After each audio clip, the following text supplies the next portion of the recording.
जय हिंद दोस्तों। आजकल आप देख रहे होंगे कि सरकार की तरफ से बहुत सारी योजना का लाभ ले रहे लोगों को ई-केवाईसी कराया जा रहा है। अभी हाल ही में आपने देखा होगा कि राशन कार्ड का ई-केवाईसी कराया गया। क्यों कराया गया? वो इसलिए कराया गया ताकि ज़रूरतमंद लोग ही राशन ले सके। जो लोग ज़रूरतमंद नहीं है, या फिर जो लोग पात्र नहीं है, या फिर जो लोग फर्जी तरीके से राशन उठा रहे हैं, या जो लोग जीवित नहीं है, वो लोग राशन का लाभ नहीं ले सके। अभी देखिए, अब बता रहा हूँ कि ये बात आ गई है वृद्धा पेंशन वालों के लिए। जो बुजुर्ग है जिनके घर में वृद्धा पेंशन का लाभ उठा रहे हैं, उन लोगों की अब समस्या आने वाली है। और किनके लिए आने वाली है? गलत करते हैं कुछ लोग और समस्या आ जाती है सभी पे। आपके जानकारी के लिए बता दूं कि नागौर डिस्ट्रिक्ट, जो राजस्थान के है नागौर डिस्ट्रिक्ट, वहाँ पे 674 युवा, मतलब 674 लड़का ने सरकार का 4 करोड़ 44 लाख 4.44 लाख का पेंशन उठा लिया 5 सालों में। मतलब उन्होंने क्या किया कि आधार में अपना उम्र चेंज करा लिया, अपने डॉक्यूमेंट संबंधित डॉक्यूमेंट्स में उम्र चेंज कराकर, और क्या किया कि वृद्धा पेंशन के लिए अप्लाई कर दिया। और क्या सभी को पेंशन मिल भी रहा है, लगभग 5 सालों से रेगुलर मिल रहा है। लेकिन कहीं कोई कंप्लेन हुआ या फिर किसी प्रकार की शक हुई अधिकारी को, जब एक पकड़े गए तो एक से दूसरा, दूसरा से तीसरा, जब लिस्ट देखा गया तो ये तो बहुत लंबी लिस्ट निकली। लगभग 7 लाख से ऊपर लोग ऐसे हैं जो वृद्धा पेंशन ले रहे हैं पूरे प्रदेश में, और वो 60 प्लस है ही नहीं, वो युवा है, लड़के हैं। इसी को देखते हुए सरकार ने क्या किया है कि पूरे प्रदेश में ई-केवाईसी कराने के लिए कह दिया है कि अब ई-केवाईसी कराओ। अब ई-केवाईसी कराओगे तो उसमें पकड़ा जाएगा, खुद जाना पड़ेगा, रेटिना देना पड़ेगा, फिंगर देना पड़ेगा, खुद उपलब्ध रहना पड़ेगा। इससे पता चलेगा कि तुम्हारी उम्र क्या है। तुम तो भाई 30 का लग रहे हैं, तुम 60 का पेंशन कैसे ले रहे हो? तो ई-केवाईसी के लिए कहा गया है कि अब उस स्टेट में ई-केवाईसी कराया जाएगा, जो राजस्थान का मामला है। अब आपको बता दो, इसको देखते हुए बाकी सारा स्टेट के कान खड़े हो गए हैं। अब वो भी सोचने लगे हैं कि भाई हमारे यहाँ भी ऐसा हो रहा होगा, हमारे यहाँ भी ऐसा हो रहा होगा। अब धीरे धीरे आने वाले समय में आपको देखने को मिलेगा कि सारे स्टेट में अब वृद्धा का भी ई-केवाईसी स्टार्ट हो जाएगा, जो वृद्धा पेंशन लेते हैं। और ये जरूरी भी है। आपको बता दूं, बहुत सारे ऐसे युवा हैं जो अपना 2 साल 4 साल 5 साल 10 साल एज बढ़ाकर और पेंशन का लाभ ले रहे हैं, जो गलत है।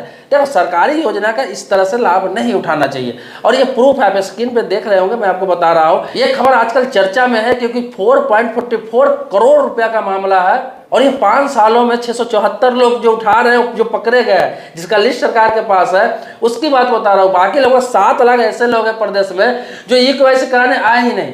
इसलिए ई-केवाईसी कराने नहीं आए क्योंकि उनका डर था कि मेरी एज तो कम है, मैं ले रहा हूँ पेंशन, तो पकड़ा जाऊंगा। अब आपको एक और बात बताता हूँ, खास बात ये आपको भी पता होगा, जिनको पता है ये बात, या फिर जिनके आसपास ऐसा है कुछ, तो आप कमेंट बॉक्स में अपनी बात रखेंगे। मैं आपको बता रहा हूँ, बिहार हो गया, झारखंड हो गया, उत्तर प्रदेश हो गया, वेस्ट बंगाल हो गया, उत्तराखंड हो गया, उड़ीसा हो गया, ये सब ऐसे राज्य है जहां पर मैं आपको बता दूं कि इन सभी प्रदेशों को मिलाकर लाखों की संख्या में ऐसे व्यक्ति है जो फर्जीवाड़ा करके पेंशन उठा रहा है। अब देखिए, होता क्या है कि पेंशन जो है, पेंशन जो मिलता है, ये पेंशन का जो है राशि जो है बहुत ज़्यादा बढ़ता जा रहा है। जैसे मैं आपको बता रहा हूँ, दिल्ली की बात करूँ तो 2500 रुपये महीने मिलता है वृद्धा को, चाहे वृद्धा हो, विधवा हो, चाहे विकलांग हो, 2500 रुपये महीना। ये आपको बता दूं, हरियाणा सरकार 3000 रुपया दे रही है। बाकी स्टेटों में कहीं 500, कहीं 1000, कहीं 1500, कहीं 1200, कहीं इस तरह से सभी है। तो अब क्या है, 2500, 3000, 1200, 1500 बिना कुछ किए मिल रहा है आसानी से। तो ये कुछ युवाओं ने अपना दिमाग लगा लिया कि भाई सेटिंग करके अपना स्टार्ट कर लेते हैं, कम से कम 2500, 3000 पेंशन तो मिलेगा। और ये संख्या दिन पर दिन बढ़ती जा रही है। तो ये आपको बता दूं, राजस्थान प्रदेश में स्टेट स्तर पर ई-केवाईसी का सामना करना पड़ेगा आप सभी को। अब क्या है, इसी प्रकार से अब जहाँ जहाँ है, उसके कारण हर स्टेट का ये डाउट हो गया कि भाई अब तो मेरे यहाँ भी करना पड़ेगा। तो हो सकता है आने वाले समय में ई-केवाईसी हर जगह स्टार्ट हो जाए आपको वृद्धा पेंशन के लिए। तो ये गलत है। हालांकि ये जो बात बताई जा रही है, सिर्फ 15 पंचायतों की जांच हुई तो बात, सिर्फ 15 पंचायत की बात है, ये नहीं कि बहुत ज़्यादा। सिर्फ 15 पंचायत में 674 लोग मिल गए जो युवा थे और वो वृद्धा पेंशन उठा रहे हैं। आप समझिए, सिर्फ 15 पंचायत की ये बात है, तो पूरे देश में क्या समस्या हो सकती है। मतलब कितना बड़ा भीषण आबादी होगा जो फर्जी तौर पर पेंशन उठा रहे होंगे। अब इसमें होता क्या है कि चूंकि अब पंचायत स्तर की बात है तो इसमें ई मित्र जो होते हैं उसमें क्या है कि लोग पैसा देकर वहाँ से सेटिंग करके ऐसा व्यवस्था कर लेते हैं और लोग इसका लाभ उठाने लगते हैं। और जो सही है, ज़रूरतमंद है, अक्सर देखते होंगे जो वाकई में बुजुर्ग दंपति है उनको पेंशन का लाभ जल्दी नहीं मिलता, उनको दौड़ना पड़ता है, परेशान होना पड़ता है, पैसे खर्च करने के बाद भी जल्दी नाम उनका नहीं जुड़ता। हालांकि जो ऐसा कर रहे थे वो बचेंगे नहीं, आपको बता दूं वो बचने वाले नहीं है। रिकवरी की प्रक्रिया की जाएगी। उसने अभी तक जो पेंशन उठाया सरकार की तरफ से विथ इंटरेस्ट, जो सरकारी इंटरेस्ट होता है उसके साथ उससे रिकवरी की प्रक्रिया की जाएगी और रिकवरी की जाएगी, चाहे वो 5 साल से पेंशन ले रहा हो, चाहे 10 साल से ले रहा हो, चाहे 15 साल से ले रहा हो।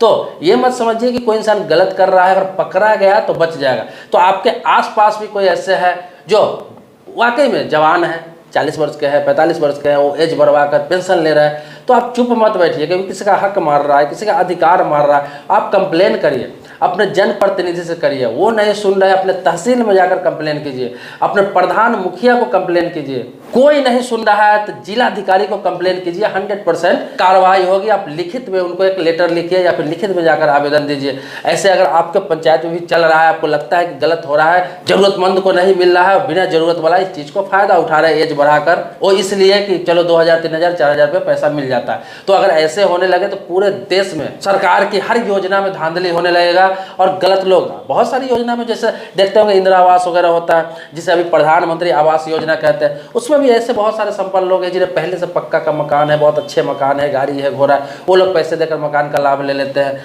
अपना नाम BPL में दर्ज करवा लेते हैं, राशन कार्ड बनवा लेते हैं। तो हर चीज़ में धांधली है, हर चीज़ में फर्जीवाला है, हर चीज़ में सेटिंग चल रहा है। ये कब है? क्योंकि जो वहाँ का समाज सेवक है, जो सोशल वर्कर अपने आप को कहते हैं पंचायत में, लेकिन इस तरह की चीज़ों को रोकते नहीं है और बढ़ावा देते हैं और सपोर्ट करते हैं ताकि उनकी छवि अच्छी बने रहे। और इससे क्या होता है, सरकारों को नुकसान होता है और देश के विकास में बाधा उत्पन्न होता है। तो दोस्तों इसी प्रकार का कोई अपडेट आता है तो मैं आपको बताता रहता हूँ, चाहे वो गवर्नमेंट स्कीम से संबंधित हो गया, चाहे वो कानून से कोई अपडेट आता है, चाहे वो प्रॉपर्टी से रिलेटेड, जमीन से रिलेटेड कोई अपडेट आता है, कोई न्यूज आता है, कोई कानून आप जानना चाहते हैं तो मैं बताता हूँ अपने चैनल पर। इसके अलावा रेलवे से संबंधित भी बहुत सारा अपडेट आता है, वो भी मैं आपको अपडेट समय समय पर करता रहता हूँ आपके लिए। तो मेरे सब्सक्राइबर नहीं है तो चैनल को सब्सक्राइब करिए, लेकिन पुराने सब्सक्राइबर है तो इसके लिए धन्यवाद देता हूँ, आपका आभारी हूँ। मिलते हैं नेक्स्ट वीडियो में एक नए मुद्दे के साथ, तब तक के लिए शुक्रिया, धन्यवाद, जय हिंद दोस्तों।